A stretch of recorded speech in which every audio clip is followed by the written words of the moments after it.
warahmatullahi wabarakatuh. Baiklah, kami dari kelompok 1 ingin mempresentasikan hasil diskusi kami. Teori middle right keperawatan. Sebelum itu, saya akan memperkenalkan diri. Perkenalkan, nama saya Dina Yulia Lestari sebagai moderator, dan di sebelah saya Gasaleva Adriano sebagai pemateri pertama. Saya Paramadena sebagai tanya jawab. Saya Natasha Lestari sebagai tanya jawab. Saya Vita sebagai pemateri 2. Saya Nestia Vita sebagai pemateri. Saya Sabrina sebagai pemateri. Juga pintar cukup. Baiklah, di sini kelompok kami menjelaskan tentang teori middle range dalam keperawatan. Baiklah, yang pertama yaitu definisi middle range theories middle. Yaitu range theories dapat didefinisikan sebagai serangkaian ide atau gagasan yang saling berhubungan dan berfokus pada suatu dimensi terbatas, yaitu pada realitas keperawatan. Teori-teori ini terdiri dari beberapa konsep yang saling berhubungan dan dapat digambarkan dalam suatu model. Middle range theories dapat dikembangkan pada tatanan praktek dan riset untuk menyediakan pedoman dalam praktik dan riset atau penelitian yang berbasis pada disiplin ilmu keperawatan. Yang selanjutnya, perbandingan dengan level teori yang lain. Berikut beberapa penulis keperawatan mengemukakan middle range theory jika dibandingkan dengan grand theory. Yang pertama, ruang lingkupnya yang lebih sempit. Yang kedua, lebih konkret. Fenomena yang disajikan lebih spesifik. Yang ketiga, terdiri dari konsep dan proposisi yang lebih sedikit. Selanjutnya, merepresentasikan bidang keperawatan yang lebih spesifik atau terbatas. Selanjutnya, lebih dapat diuji secara empiris. Selanjutnya, lebih dapat diaplikasikan secara langsung dalam tatanan praktik dunia keperawatan. Yang selanjutnya yaitu pengelompokan teori berdasarkan pengelompokannya middle range theory. Yang pertama ini ada dari Peterson dan Bridle 2004 mengklasifikasikan middle range teoris ke dalam tipe-tipe sebagai berikut. Yang pertama tipe fisiologis, yang kedua tipe kognitif, yang ketiga tipe emosional, yang keempat tipe sosial, yang kelima tipe integratif. Yang selanjutnya Tomei dan Argood 2006. Ini berdasarkan tema masing-masing teori. Yang pertama berdasarkan illness trajectory, yang kedua tidak modal, yang ketiga comfort, yang keempat peaceful and of life. Baik, selanjutnya yaitu perkembangan middle range theory. Laird and Smith tahun 1999 menjelaskan bahwa perkembangan middle range theory bersumber pada proses intelektual yang meliputi teori induktif yang membangun teori melalui riset, teori deduktif yang berasal dari grand theory. Selanjutnya kombinasi dari teori keperawatan dan non keperawatan. Selanjutnya sintesa teori yang berasal dari penelitian yang telah terpublikasi. Dan yang terakhir mengembangkan teori dari pedoman praktik klinik. Yang selanjutnya penggunaan middle range theory. Middle range theory telah digunakan dalam bidang praktik dan penelitian. Teori ini mampu menstimulasi dan mengembangkan pemikiran rasional dari peneliti, serta membimbing dalam pemilihan variabel dan pertanyaan penelitian. Menurut Lenz tahun 1998. Middle range theory dapat membantu praktik dan memfasilitasi pemahaman terhadap perilaku klien dan memungkinkan untuk menjelaskan beberapa efektivitas dari intervensi. Baiklah, materi selanjutnya akan disampaikan oleh Yupita. Baiklah, saya akan menunjukkan materinya. Kontroversi tentang middle range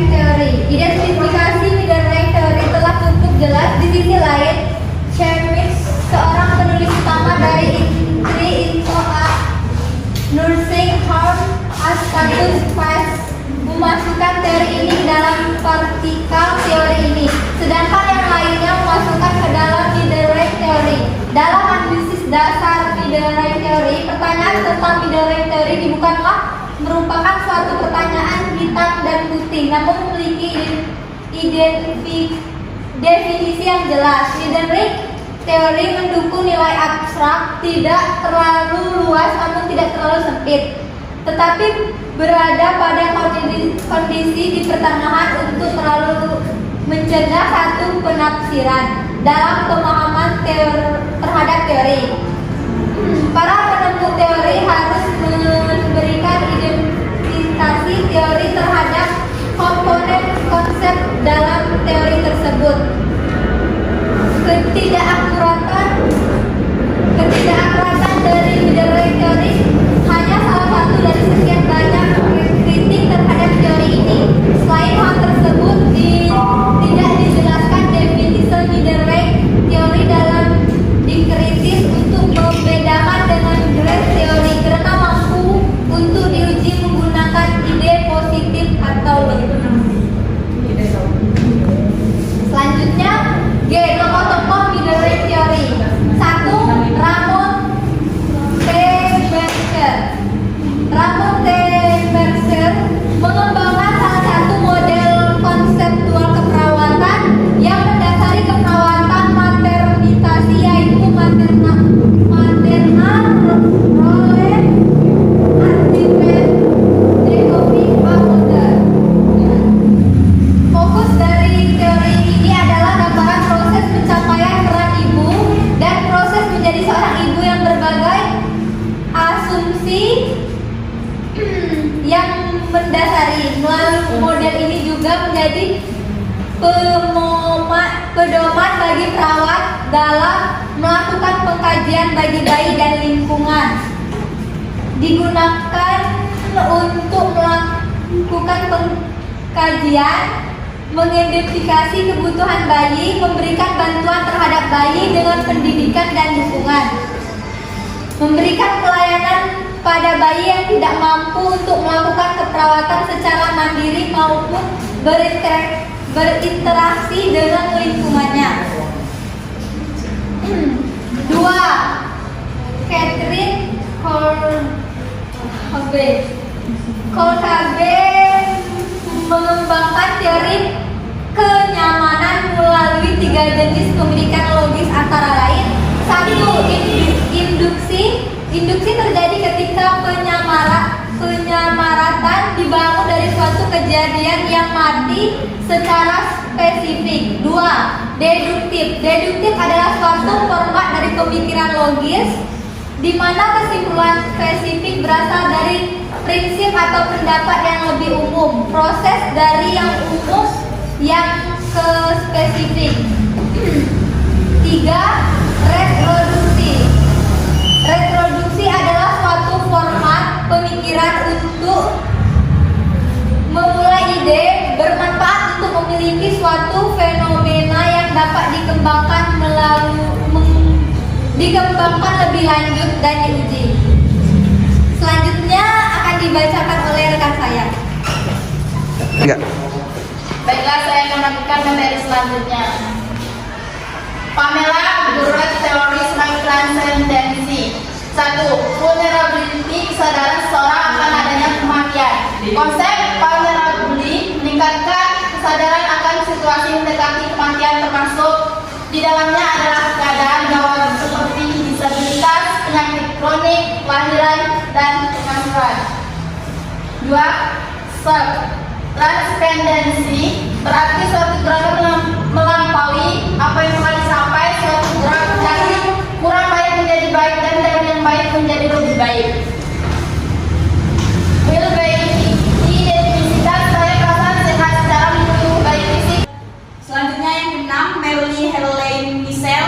Penelitian Michel di bidang pengajaran pasien kanker untuk mengadvokasikan perawat mereka sendiri telah mendapatkan pengakuan nasional. Dia juga mempelajari apa yang dapat dilakukan untuk meningkatkan perawatan kesehatan yang diterima pasien kanker tanpa meningkatkan biaya pada sistem yang sudah terbebani. Dia bekerja pada pasien kanker, prostat, dan kanker payudara. Yang ke-7, Bill Baker.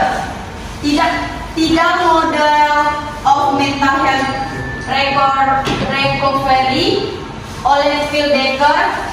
Di dalam model adalah sebuah model pemulihan untuk promosi kesehatan mental yang dikembangkan oleh Profesor Phil Becker, Poppy Buchanan, Barker, dan rekan-rekan mereka.